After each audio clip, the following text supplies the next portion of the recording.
repos, le plaisir du militaire. Il est là-bas, à 2 pas de la forêt, une maison au mur tout couvert de lierre.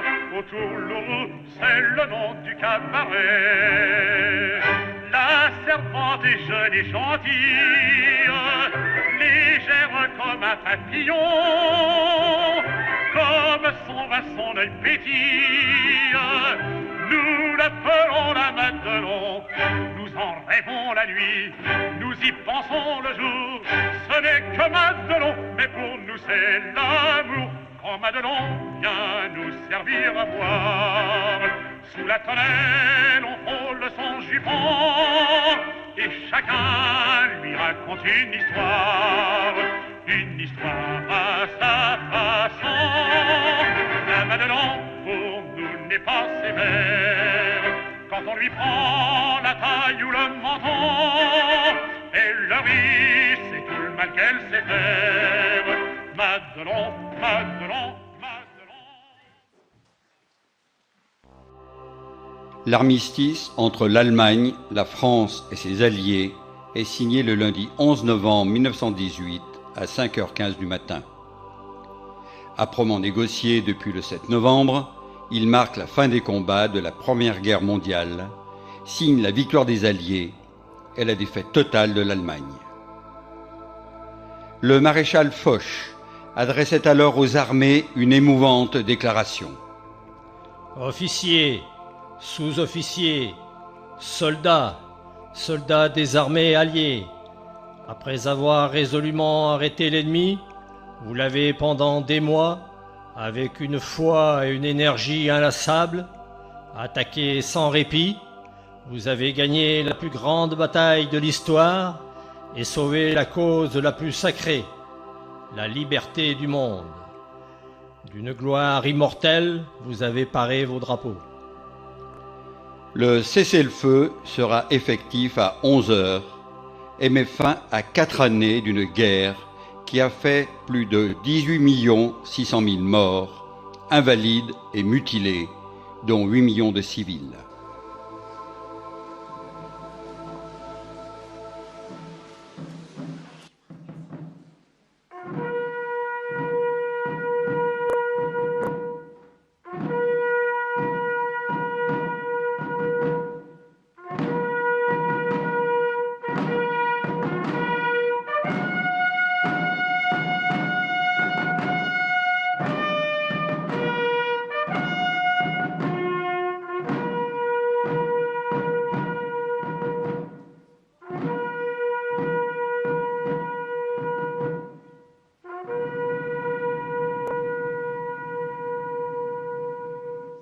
L'armistice est signé dans le wagon de commandement du maréchal Foch. Le train français est installé en forêt de Compiègne, dans la clairière de Rotonde. Ils sont là, les principaux négociateurs. Le maréchal Foch et le général Weygand pour la France.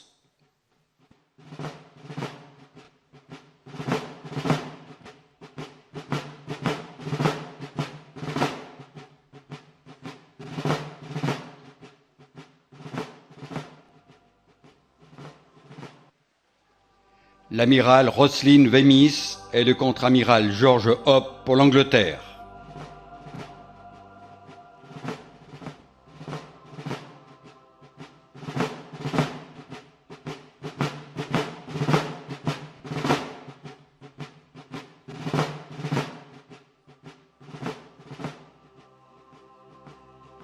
Le général Detloff pour l'Allemagne, ainsi que Matthias Erzberger, qui représente le nouveau gouvernement allemand.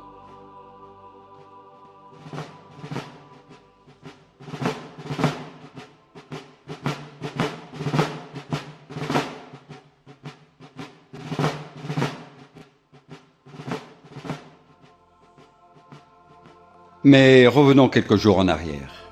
Fin septembre 1918, le maréchal Foch, commandant en chef des armées alliées, a lancé une offensive victorieuse contre les positions allemandes, qui craint de voir l'ensemble de son front s'écrouler. Début novembre, les alliés de l'Allemagne, la Bulgarie, l'Empire ottoman, l'Autriche s'effondrent. Une révolution est sur le point d'éclater en Allemagne. Les marins se mutinent à Kiel. Un peu partout dans le pays, ouvriers et soldats se révoltent. L'empereur Guillaume II abdique et s'enfuit aux Pays-Bas. Le maréchal Foch voudrait mettre à genoux l'armée allemande. Mais le gouvernement de Georges Clémenceau préfère que les combats cessent le plus vite possible. Les soldats ont assez souffert. La population française en a assez de cette guerre interminable.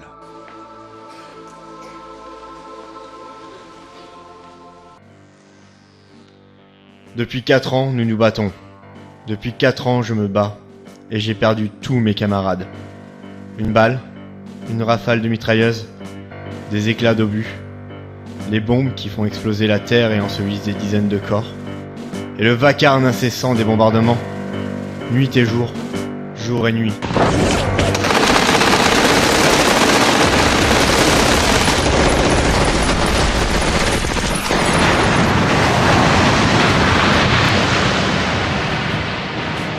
Et les gaz qui nous étouffent et brûlent jusqu'au plus profond de nos poumons. Et la boue, gluante et glacée. Le froid qui paralyse. La pluie infinie qui nous pénètre et nous glace. Oui, le froid, la neige, mais aussi les chaleurs étouffantes. Et la peur qui nous paralyse quand il faut partir à l'assaut, ou plutôt monter à l'échafaud. Monter à l'échafaud. C'est notre façon à nous de dire qu'on va à une mort certaine. Parce que, quand on monte à l'assaut, les premières lignes sont si souvent fauchées. Si souvent.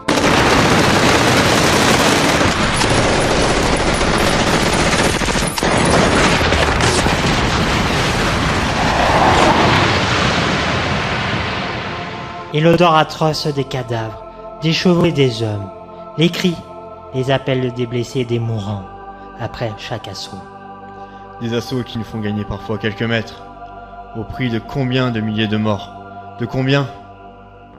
20 000, 50 000, 100 000 parfois en quelques journées. Pourquoi? Pour qui?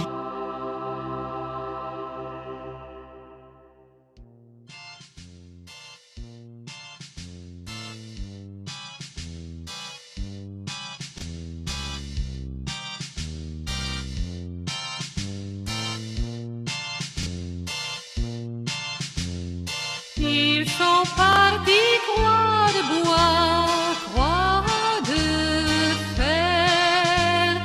Ils sont partis pour la guerre. Ils sont partis pour l'enfer. Combien sont revenus? Combien sont revenus?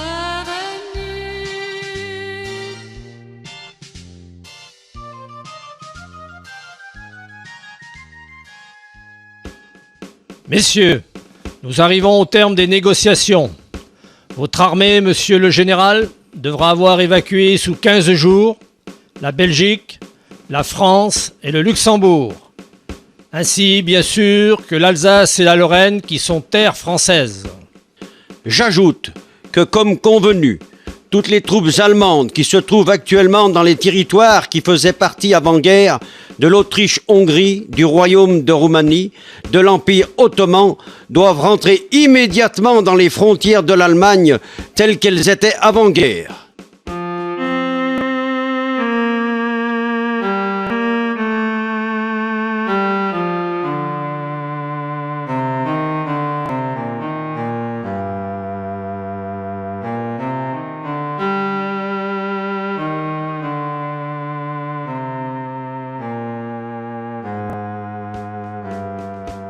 Rien à redire, messieurs?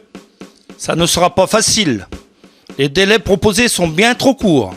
Les délais, c'est nous qui les imposons. Vous n'êtes pas en situation de les discuter. L'armée allemande n'a pas capitulé, maréchal. La cessation des combats est une décision du nouveau gouvernement, pas celle de l'armée allemande. Vous voulez continuer cette guerre? Nos soldats se révoltent. Les soviets sont aux portes du pouvoir. Il faut y mettre un terme, mais dans la dignité et l'honneur. Et je m'adresse à vous, messieurs les généraux de l'armée française. Et je dis oui à la paix, Mais pas dans n'importe quelle condition. Et vos conditions sont difficiles à accepter. Nous pouvons reprendre à tout instant les combats, messieurs, et notre armée sera vite à Berlin.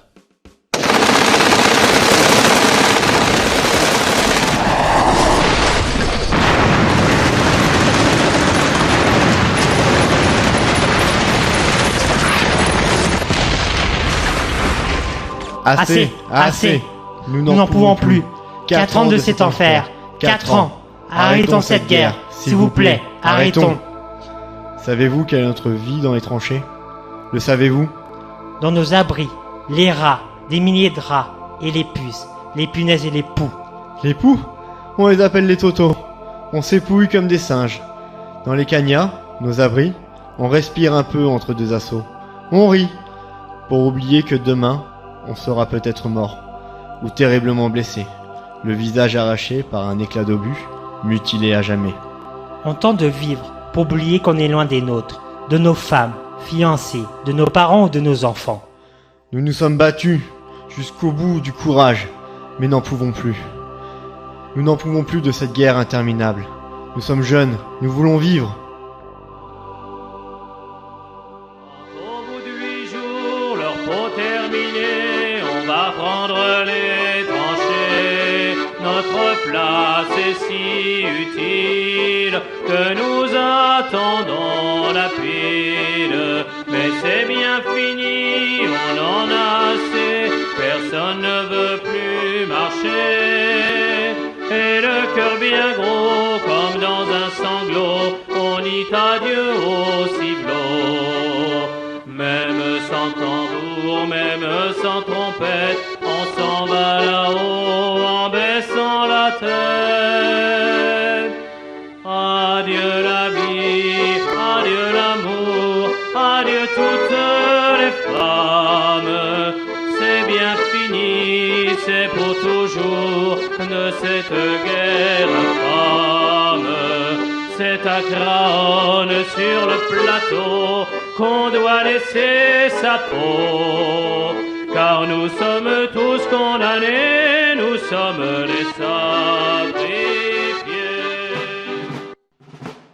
L'armée allemande abandonnera tout son matériel de guerre, en état, et fera livrer aux puissances alliées 5000 machines montées et 150 000 wagons en état de roulement, ainsi que 5000 camions automobiles. En outre, vous livrerez aux Alliés et aux États-Unis tous vos sous-marins et autres forces navales. C'est trop, messieurs, trop. L'armée allemande ne peut accepter une telle humiliation. Vous allez trop loin, messieurs. Beaucoup trop loin. L'économie allemande a besoin de ses trains, et cette exigence ne confortera pas la paix. Elle nous humilie inutilement. Vous voulez notre ruine. Nous voulons simplement nous assurer que l'Allemagne ne sera pas en mesure de reprendre les combats. Nous pouvons encore vous empêcher d'envahir notre pays. Nous en avons les moyens. Et nous, avec nos alliés anglais et américains, sommes en état de réduire l'armée allemande en quelques semaines. Vous le savez parfaitement. Je peux ordonner de reprendre les combats dans la journée.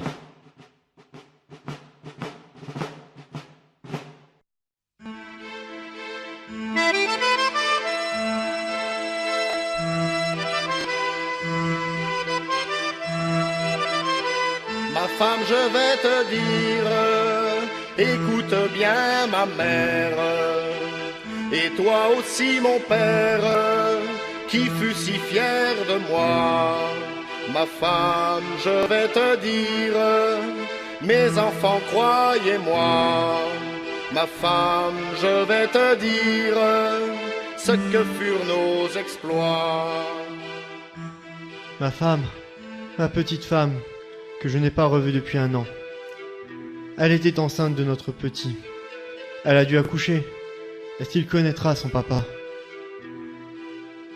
Mon Lucien, mon fils, nous n'avons aucune nouvelle de toi depuis des semaines. Et avec ton père, nous sommes terriblement inquiets. Reçois-tu mes lettres? Je t'écris toutes les semaines. Tu me manques, tu nous manques. On s'occupe de la ferme du mieux qu'on peut, tu le sais. Mais ce n'est pas facile. surtout depuis qu'ils ont pris nos 2 chevaux. Ta petite femme est très forte. Elle nous aide du mieux qu'elle peut. Et tu es papa depuis hier d'un petit Pierre. Il te ressemble. Franz, mon chéri, où es-tu? Je n'ai plus de nouvelles de toi depuis ta dernière permission. 2 mois sans lettre. Tu es blessé? Où es-tu? Je ne supporte plus ce silence. Nous, les femmes, on essaye de vous remplacer. On fait votre travail, on apprend. On se bat, nous aussi, à notre façon. Mais nous n'en pouvons plus de cette guerre interminable qui a déjà brisé tant et tant de familles. Nous sommes fortes. Nous travaillons pour la victoire. Dans les usines, dans les hôpitaux, partout où nous pouvons être utiles. Mais cette vie n'a plus de sens, tant sont terribles les souffrances des pères, des mères, des veuves par millions. Il paraît que demain ce sera la dernière bataille, le dernier assaut. Demain, nous montons à l'échafaud, pour la dernière fois, car il paraît que les Boches commencent à reculer. La peur et l'amitié, les marraines de guerre, le rata, les corvées, les chamblons, les tourbières, les gaz et les grenades, la peur qui nous tripaille, le chant des fusillades, la boue et la mitraille.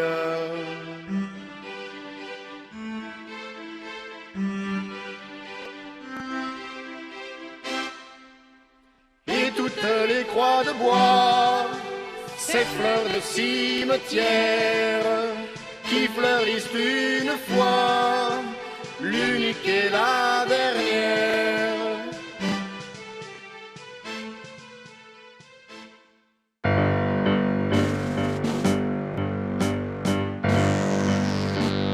Venons-en aux autres clauses. Les armées allemandes devront évacuer la rive gauche du Rhin. Vous voulez occuper notre pays? Ce n'est pas admissible. Vous avez bien occupé l'Alsace et la Lorraine pendant près de 50 ans. Elle faisait partie de la Grande Allemagne. On ne discute plus, messieurs. Il n'y a plus rien à discuter. Ce territoire sera administré par les autorités allemandes, sous contrôle des troupes d'occupation des Alliés et des États-Unis. La France et ses alliés assureront l'occupation de ce territoire par des garnisons tenant les principaux points de passage à Mayence, Coblence et Cologne en particulier. Rien à rajouter? Vous acceptez donc nos conditions? Nous ne pouvons pas, maréchal. Nous ne pouvons pas accepter une telle humiliation. L'armée allemande, le peuple allemand se lèveront pour vous chasser. Car on ne méprise pas à ce point une nation comme l'Allemagne. Vous ne serez plus en état de le faire. Alors, monsieur le ministre, vous acceptez ces conditions? Ce sont les dernières. Nous acceptons, maréchal, même si elles sont difficiles à admettre. Notre peuple veut la paix, comme le vôtre. Nous avons assez souffert. Restons-en là et signons. Les combats cesseront donc à 11 heures sur toute la ligne de front. Le cessez-le-feu sera effectif. Messieurs, à vous.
rires d'enfants, c'est l'espoir de nouveau qui s'enflamme au soleil, de la paix retrouvée, des amours en goguette, au matin qui s'apprête à jouer son refrain, au matin qui s'arrête sur une fleur de jardin.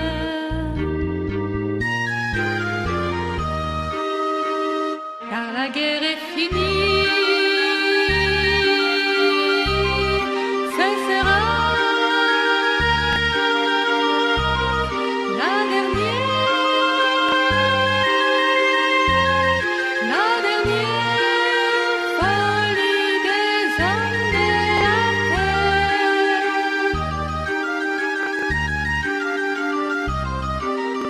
C'est l'espoir de nouveau des peuples de la terre qui chante à la vie, qui chante au lendemain, car la guerre est finie. Où périrent nos pères, où périrent nos frères, par milliers, par millions. C'est la paix, les promesses, les moissons retrouvées, les vendanges d'automne, le retour des saisons. Car la guerre est finie, ce sera la dernière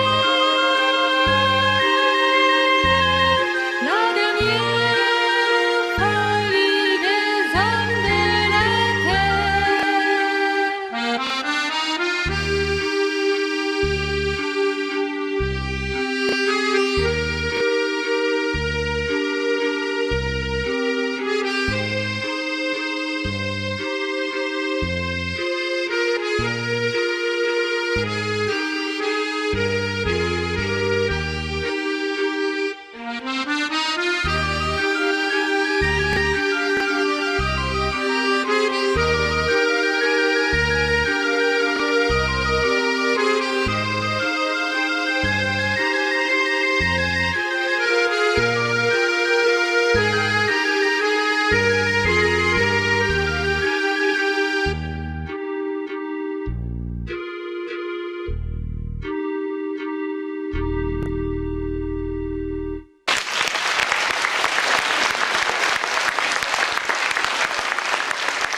J'espère que ce petit spectacle vous a plu et vous a appris un certain nombre de choses.